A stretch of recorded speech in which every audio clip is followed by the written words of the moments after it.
Hey, Steve Zelenardo here with Remax Experts Zelenardo Associates. Happy Monday morning. Quick update on the market. Current inventory, we're at 19,173 units, so up another 4% since last week. So think in the last 3 weeks, we're up 12% of inventory since, let's say, we started seeing the increase in inventory in the last couple of weeks. And then ultimately sales, we're at 1,088 units, which is very similar to last week. We're at 1,081. So sales have remained pretty aggressive, but ultimately the inventory is starting to pile up. We've noticed that in our sales, to be honest, because we had this amazing first quarter, and now it's kind of tailing off.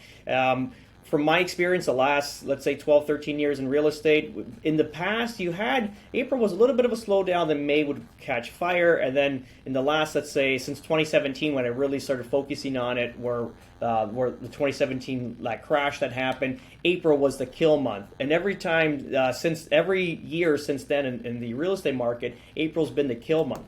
You talk to clients, they disagree with you because they're thinking it's a spring market, there's going to be more buyers. But remember, the buyers have a different way of buying these days. They come out of the box pretty hot in January, and then they cool off by April, and they'll pick back up in May. Then in June, at some point, they're going to shut down again. July is very stagnant. You're gonna do some deals in August. You start a little bit of a pickup. September, you can almost hear, like if it's a locomotive, the wheels starting to churn, and that whole until it builds up speed, and then you're going to have a pretty good October into November starts slowing.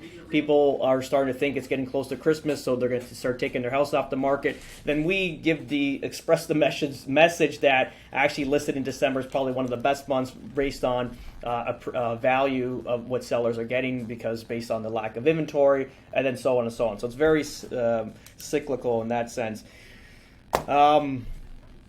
Talking about our message in real estate, if you've followed me in the last couple years, obviously we're pretty straightforward.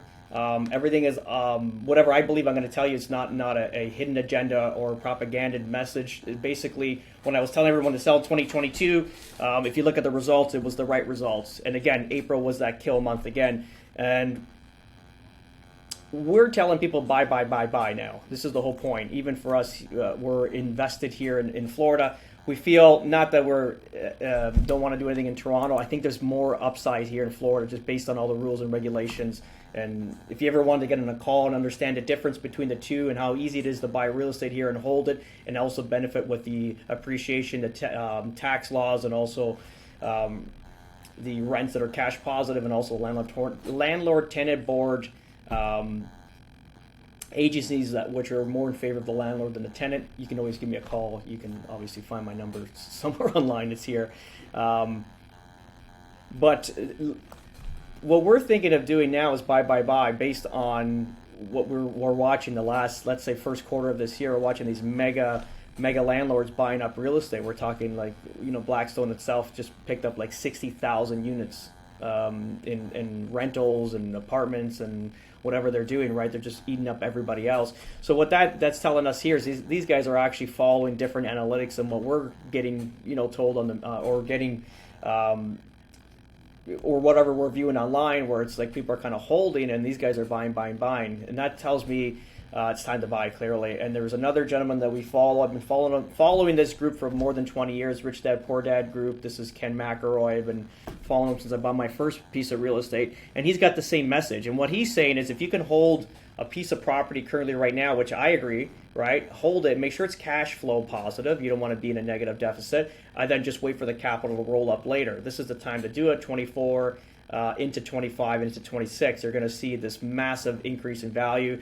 Like I kind of give an evaluation. Let's just say even the houses that we sold, our investments back in 22, I think they're going to oversee those values going into 25, 26, just based on the housing shortage.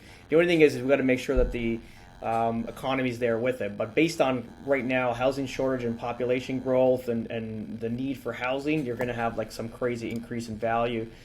This is the article that just got sent out this morning, which I'm totally in favor of, and a kind of understanding, because this is not the first time I've read this in the last, let's say, 2 to 3 months, where it's basically saying that housing shortages, but based on the population growth, is going to be an issue. You're going to obviously create housing supply issue, which we know about that, where you're getting to bidding wars and that whole process of houses being overvalued and bought. The only thing when I read through it, and it made total sense, is that okay? So the population growth is pretty heavy, and I believe Canada outpaced every other country in population growth. Obviously, we're a small country, we're like 40 million, so like 1 million, migrants is a massive number compared to, let's say, somewhere in like the U.S. is 350 million or around there. It should be 340, I think, posted, but I think they're over that now, about 350. So they need obviously like 10 million to make sense of migrants, right? But I think the only issue is, even with Canada, is a lot of migrants are coming in, but per capita they're not holding up because obviously they got to find jobs. So and a lot of their qualifications, let's say from overseas, we have a lot of South Asian population coming in, like India and China and stuff like that. Ultimately, if they can't transfer whatever they've done back in those countries, let's say they were like high income, like lawyers, doctors, dentists, whatever it was, they can't transfer that here. They're going to have, like, let's say, a low paying job, and what they're basically going to create is renters. So this is why, if you look at the Bank of Canada itself, as under the Trudeau government, they want to promote, or they're putting $1.5 billion towards rental properties, affordable housing. This is based on what all this immigration and per capita is based on affordable housing. This is what they're going to need. So we have a shortage of housing, but you're going to have to build some affordable housing. This is what the Bank of Canada, or the Canada rather, is doing, like our current administration. It's just mixed feelings, right? Because ultimately, if the per capita can't afford a house for $1 or $2 or $3 million like we're normally seeing, what does that mean for the housing values? I still think we're going to have a good uprise in the market, even though it's like against everything I'm thinking about. But just based on the buying power currently right now with all these big mega landlords, it's got to be around there. So I think even as an investment, like a single family investment, it's like a single family dwelling as an investment property, still going to be pretty decent. Obviously, it's got a cash flow. The only thing that scares me with Canada based on cash flows is the initial purchase price, and does it make sense to rent out? But as long as the rates come back down, then we should have some sort of parity or some sort of positive cash flow. But I think we're a little bit far off. This is why we're buying out here this way in let's say in America South, which is basically Florida, where we see that potential to make a lot more money even per capita. The people that are leaving the state of Florida, or per capita income was around 40K. The people entering are over 100,000. So it kind of tells you that there's a whole influx of money, more buying power. So where there's more buying power, you're going to have, and a shortage of houses, you'll have the right recipe to have a great evaluation of or appreciation of houses in the future. So this is what we're kind of looking at. Like we look at, let's just say, a house you paid $1.2 million or something like that. Like I look at my house in Verdana Village based on its location, the lot, and the whole thing. The size of the house, I think that'll definitely almost appreciate, almost double up in the next 3 years, I would imagine. That should be a $2 million house in the state of Florida very shortly, I think in the next 3 to 4 years for sure.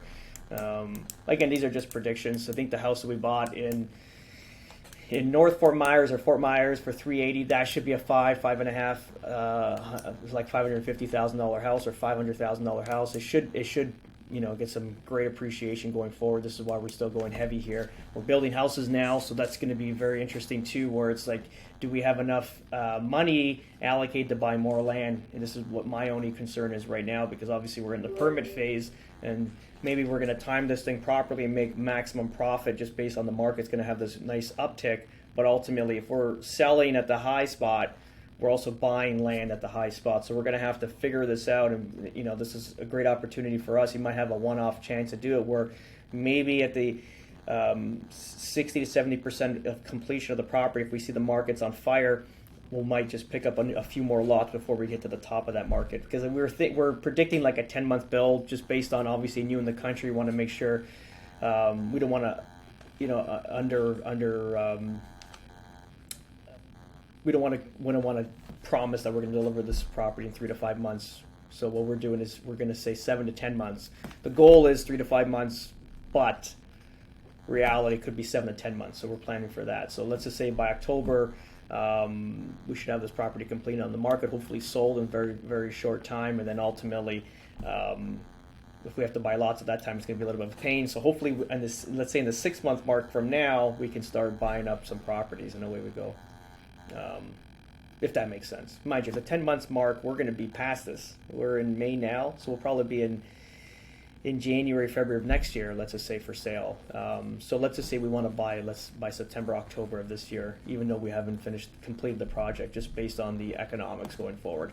That's it, guys. Long one, 10 minutes and 30 seconds. If you have any questions, please reach out, 647-962-4372. You have any questions regarding your properties in Toronto that you need to sell, give us a call. Obviously, we have a team ready to hammer out and get you guys what you need based on the sale of the property, also the purchase. And then if you are looking to invest out in the state of Florida, buy a property, obviously call the same number because we're the same team, north and south. So all good, man. Have a great day.